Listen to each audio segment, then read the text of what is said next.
Božić je hrišćanski praznik, a hrišćanski je biti human. A humano je pomoći svim živim bićima u nevolji. Zato ovu epizodu posvećujemo njemu.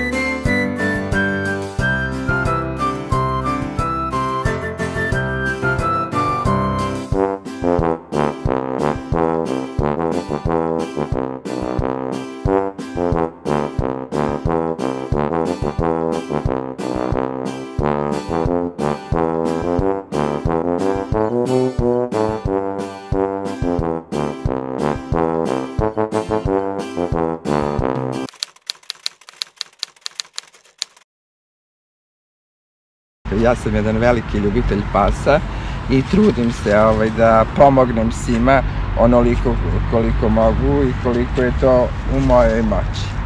Međutim, problem uličnih pasa kod nas u Srbiji je zaista veliki problem, jer Srbija ima zaista veliki broj napuštenih pasa.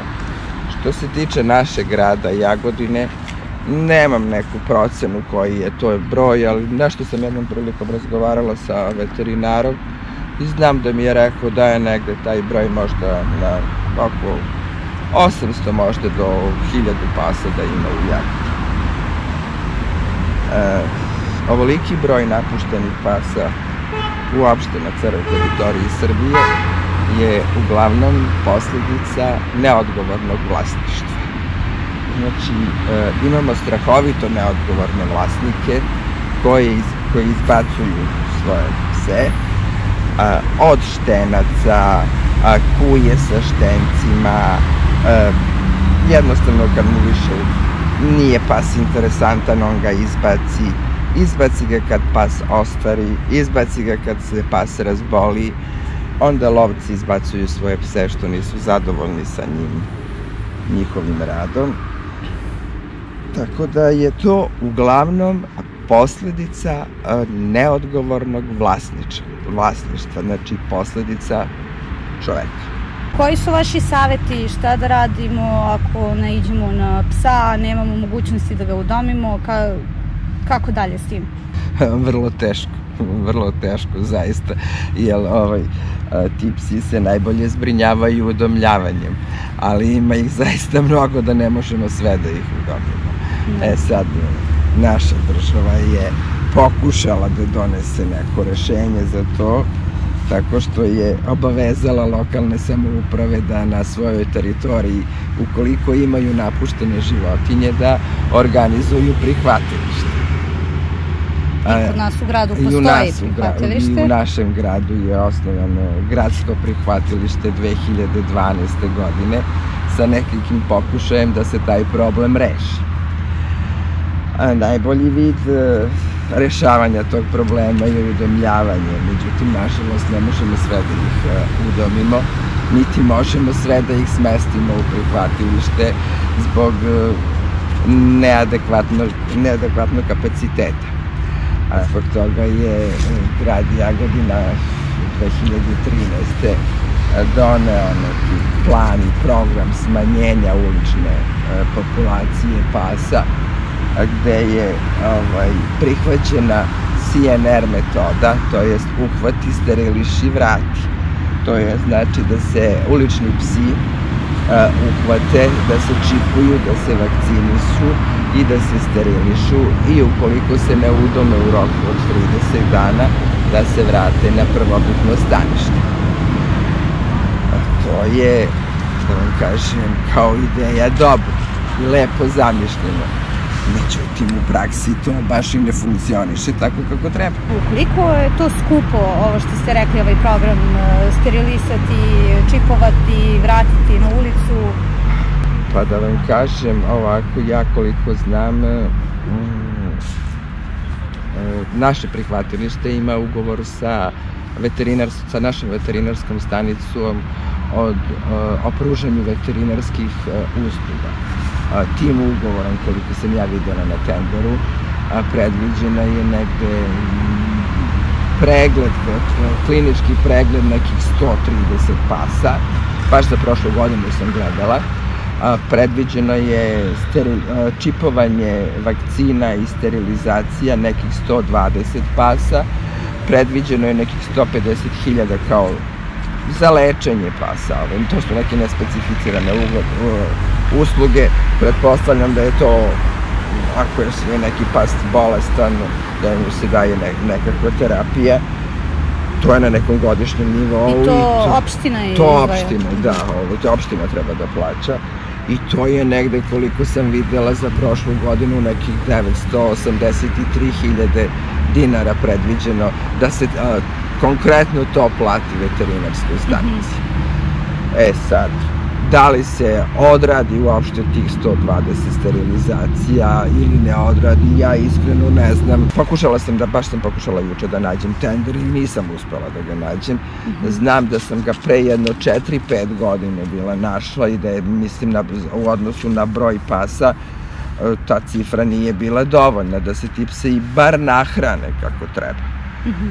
Drugo, ono što se meni ne dopada dole u prihvatilištu je prema pravilniku o uslovima koje moraju da ispunjavaju prihvatilišta, znači nijedan pas ne bi smeo da izađe iz prihvatilišta da nije čipovan i da nije vakcinisan i da nije sterilisan. Međutim, kod nas se udomljavaju i nevakcinisani i nesterilisani bez nekog...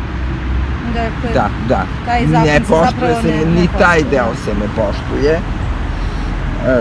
Drugo, prema pravilniku vi morate dole da, znači ne možete da stavite velike i male pse zajedno.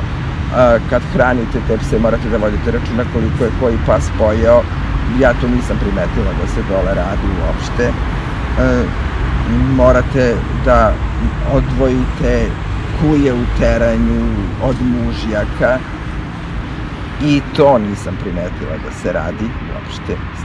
Tako da, što se tiče konkretno našeg prihvatilišta, ja nisam zadovoljna njihovim radom.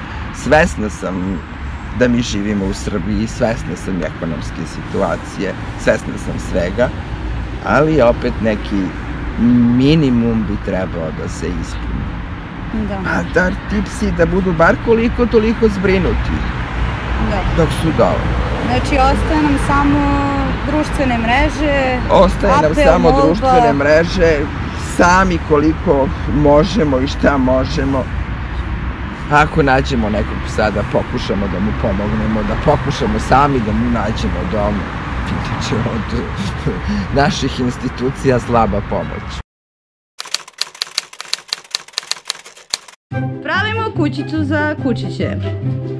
Ono što je potrebno je karton. Sigurno svako ima kući neku kutiju koju nikad nije bacio zato što mu je delovala jako lepo, a nikad nije našao namenu. To je dobra prilika da se iskoristi. Zatim imamo stiropor, imamo najlon. Najlon je košta 260 dinara kilo. Imamo selotep traku. Imamo pivo. Imamo radnu snagu. Vođa projekta. Kasni na posao. Ste jedini arhitekta u društvu? Meni tehničko nikad nije išlo u životu, zato sam pozvala prijatelji koji to znaju da rade.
Trebalo nam je 300 dinara i malo više od pola sata da napravimo ovu kućicu.